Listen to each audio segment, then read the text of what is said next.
scars of that fateful night 20 years ago never truly healed. I remembered what happened to my father. I still hear his desperate cries, and the malevolent snarls of the rake haunted me every waking moment. I wanted my revenge for so long, festered within me, an unrelenting force that led me back to the same woods where the creature had stolen my father's life. His friends, the witnesses to that gruesome night, pleaded with me not to go into those cursed woods. They begged me to reconsider, their eyes filled with a mixture of concern and fear. In return, I spat venomous words, branding them as cowards. The pain of their reluctance stung. I yearned for them to share in the torment that had become my existence. As I plunged deeper into the shadows, doubts gnawed at my resolve. Was the rake a figment of my imagination? Had my father fallen victim to another savage beast that prowled those woods? The line between reality and delusion blurred, and I questioned the validity of my quest for vengeance.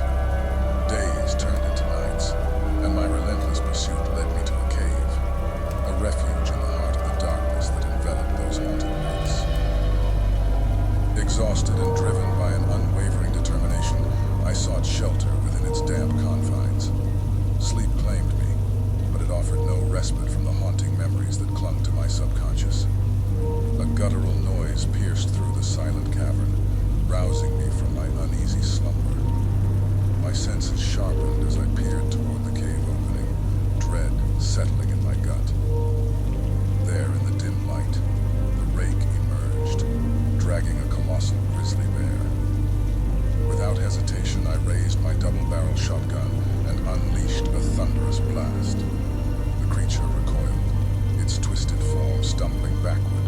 Seizing the moment, I pursued the rake, tackling it to the ground. Viciously, I stabbed at its grotesque flesh, but the creature retaliated with a ferocity that matched my own. In the savage struggle, the rake's claws tore through my arm, leaving muscle and tissue dangling grotesquely. Ignoring the searing pain, I raised my shotgun once more, firing at the creature's face. The blast tore through half of its visage, a grotesque mask of mutilation. Yet, the rake, fueled by an insatiable hunger for blood, retreated into the shadows. Determined to end the nightmare, I gave chase, despite the torrent of blood that drained from my wounded arm. Another shot echoed through the woods as I pursued the retreating creature.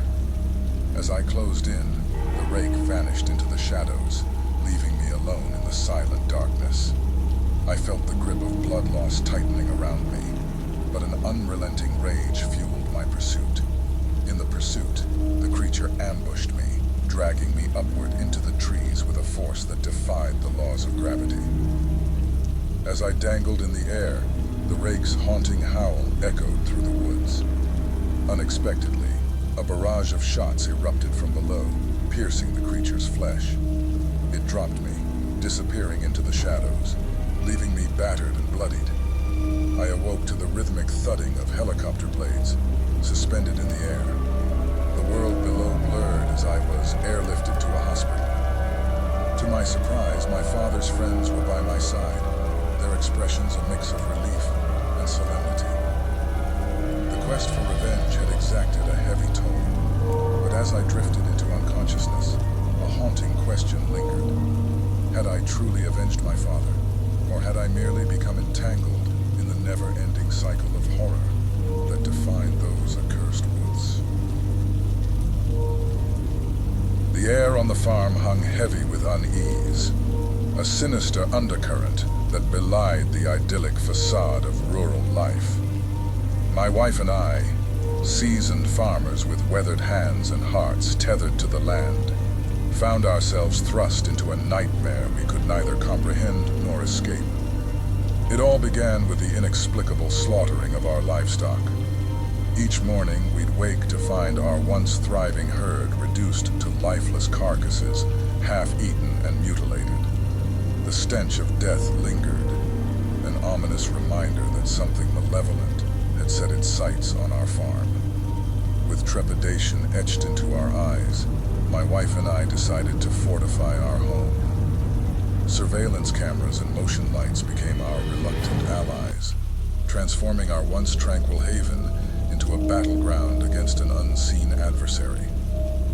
The perimeter of our farm, once defined by the rhythmic symphony of crickets, now echoed with the ominous hum of technology designed to ward off the unknown. Nights became a waking nightmare. Our loyal farm dog, once a guardian of the homestead, now cowered at the edges of the woods, barking incessantly as if possessed by an otherworldly force. Even in the safety of our home, the dog's demeanor became increasingly agitated. It would paw at the door, desperate to seek refuge within the confines of our farmhouse. One ominous night, as the clock struck 10 hours, I found myself drawn to the glow of the surveillance monitors. The flickering images revealed a grotesque figure, tall and emaciated, lurking on the opposite side of our house. My heart pounded as I watched its shadowy silhouette, a harbinger of dread that seemed to defy the laws of nature. The motion lights, triggered by an unseen presence, bathed the figure in an eerie illumination. Its skeletal frame and elongated limbs became grotesquely apparent, sending shivers down my spine. The creature's eyes, pools of malevolence, reflected the cold glow of the lights, revealing a soulless intent. As the lights blazed brighter, the figure convulsed in a blind rage. Its elongated limbs thrashed violently, and guttural snarls reverberated through the air. I felt a shiver crawl up my spine as I realized the malevolent force we were dealing with was beyond our understanding. In a gut-wrenching realization, I understood that the slaughtering of our livestock, the dog's terror, and the grotesque figure were interconnected manifestations of an ancient evil that had claimed our farm. It defied reason and struck fear into the very core of our existence. With the realization came a surge of adrenaline and determination. Armed with the knowledge that our sanctuary had been infiltrated by an otherworldly terror, my wife and I braced ourselves for a confrontation that transcended the boundaries of our understanding. The battle for our farm, our livelihood, had just begun, and the darkness that lurked in the shadows held secrets that would test the limits of our courage and resilience. The air in the room hung heavy with unspeakable dread as I looked into my wife's haunted eyes. She sat there, a mere shell of the woman I knew, her gaze fixed on some distant horror that only she could see. The events of the past 2 days weighed on her, a burden too grim to articulate. "Please," I implored, my voice a whisper laden with desperation. "You need to tell me what happened. I need to understand." She hesitated, her trembling hands clasped tightly together, as if trying to hold onto the tattered remnants of her composure. The memories were etched into the lines of her face, a narrative of terror that she feared to unleash. I could see the conflict within her, the struggle between the need to unburden her soul and the crippling fear that no one would believe the truth. "Start from the beginning," I urged gently, a pit of apprehension gnawing at my stomach. "Tell me, step by step, what happened on that girl's trip." With a deep, shuddering breath, she began to recount the tale, a tale that would forever alter the fabric of our reality. "We were just hiking. She started, her voice barely audible. The three of us, enjoying the beauty of the woods. Everything seemed normal until we stumbled upon that clearing." As she spoke, the room seemed to grow colder, shadows lengthening ominously in response to the darkness she unraveled. She described the clearing, a place where sunlight struggled to penetrate the thick canopy above, and an otherworldly silence clung to the air. In the center of the clearing, we found something unspeakable. One of my friends, skinned alive, hanging upside down from the trees like a grotesque marionette. Another bore ghastly marks, as if some primal force had torn into her flesh. I thought I was in a nightmare. I just haven't waken up from yet. I couldn't fathom the depths of the nightmare I was seeing and witnessing, but I couldn't look away. The last one thing I'm sorry. I mean, she was torn to pieces, scattered like morbid confetti. And then I saw it. It was tall, emaciated, like a grotesque figure carved from the nightmares of old. Its eyes were pools of darkness, and its limbs moved with an unnatural grace. I couldn't move. I was paralyzed by fear. And then it turned to me, its gaze piercing through the very fabric of my soul. I don't know how I got away. It let me go. I stumbled through the woods in a daze until I found help. The weight of her words hung in the air, a palpable silence broken only by the sound of our collective breaths.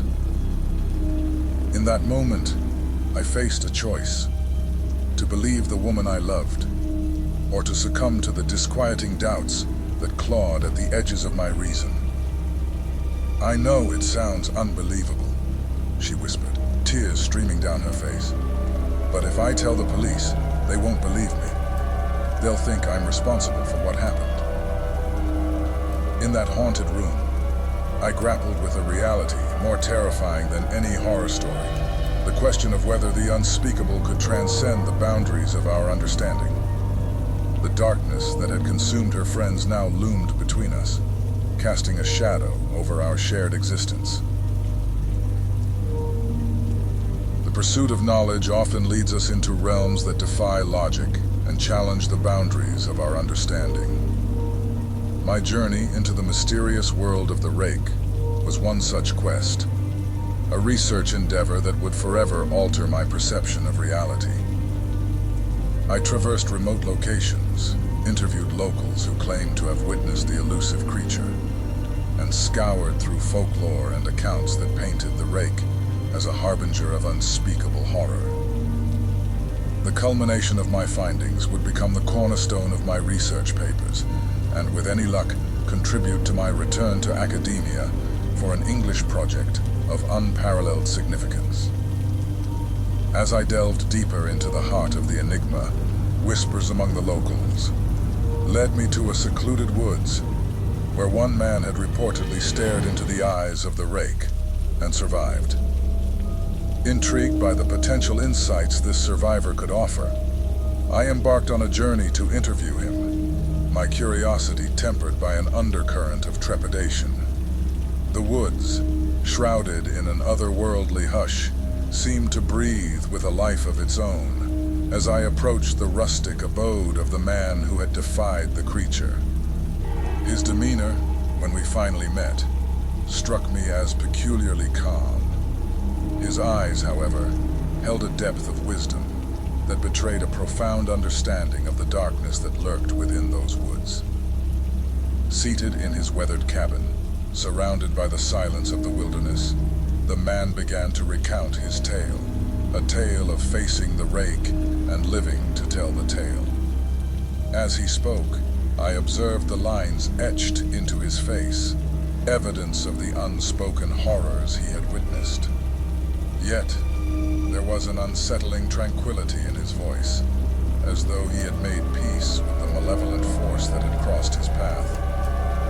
"Many have sought the secrets of my survival," he began, his gaze unfaltering, "but few comprehend the true nature of the encounter." As he spoke, a chill crept into the room, an unspoken acknowledgement of the terror that lay beneath the surface of his narrative. The man continued, revealing the unsettling truth that had kept him seemingly unfazed by the horrors of that night. "When the Rake confronted me, I gazed into its eyes," he confessed, a haunting calmness lingering in his words. "I stared, unyielding, into the abyss that dwelled within those soulless orbs. In that moment, I surrendered to the fear and accepted its presence as an intimate part of my existence." A shiver ran down my spine as I listened, realizing that the man had not merely survived the encounter, but had forged an unholy pact with the very darkness that sought to consume him. revelation gnawed at the edges of my rationality, challenging the very core of my understanding. The Rake is a reflection of our deepest fears, he explained, his voice carrying an eerie wisdom. To survive, one must confront those fears head-on, acknowledging their existence without succumbing to the madness they entail. As he concluded his tale, a profound realization settled over me. The survivor had not merely faced the Rake. He had become entwined with it, a living testament to the unsettling symbiosis between man and the supernatural. In the wake of that chilling revelation, I left the secluded woods with a trove of information that transcended the boundaries of my research. The survivor's story would become a testament to the unnerving truth that sometimes, in the pursuit of understanding, we risk forging connections with forces that defy the very fabric of our reality.